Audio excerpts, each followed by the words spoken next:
President Trump is suggesting there is a link between Tylenol use in pregnant women and autism, but many doctors are refuting the claim. The announcement coming today as part of the administration's efforts to find the root cause of the disease. Circle of Health reporter Denise Dador is joining us now in studio with more. Denise. Lots of uproar from doctors across the country over this. It's a problem top researchers have been focusing on for decades. But in April, HHS Secretary Robert F. Kennedy Jr. said he'd find a cause and a cure for autism within 6 months. Today, 2 new recommendations from federal health officials and one unexpected one from the president.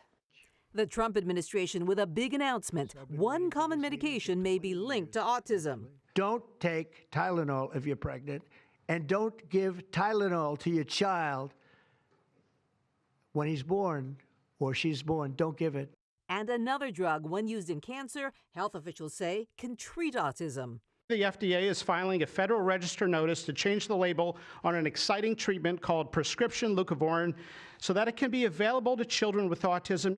But doctors and autism experts around the country refuting and questioning these actions. Some parents of kids with autism remain skeptical. I worry about it being a distraction from some of the real things that parents of children and adults with autism worry about. Such as cuts to services in Medi-Cal that are essential to families. Nava and Matt Asner run the Ed Asner Family Center that provides resources to people on the spectrum. They also have 4 children with autism. To them, claims that Tylenol could be an autism cause sound far-fetched. I didn't take Tylenol with any of my pregnancies, and I have a bunch of autistic kids. It's extremely dangerous to raise fear and alarm in pregnant women. Following the briefing, the American College of OBGYNs affirmed the safety and benefits of acetaminophen during pregnancy, saying it is highly unsettling that our federal health agencies are willing to make an announcement that will affect the health and well-being of millions of people without the backing of reliable data. As for the possible use of the cancer drug leucovorin as an autism treatment, small, limited studies have seen it can reduce seizures and improve speech in some individuals. Yet many doctors tell us the research isn't ready for prime time. We need to do large-scale randomized trials before we can say with any certainty that this is a treatment that autistic children should receive.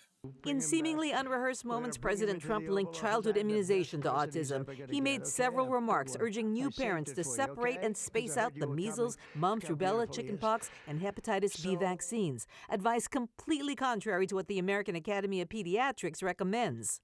If you do each shot separately, not put together. So an MMR, go out and do it separately. Parent advocates like the Asners urge families to follow what their doctors advise and to not fall for false hope.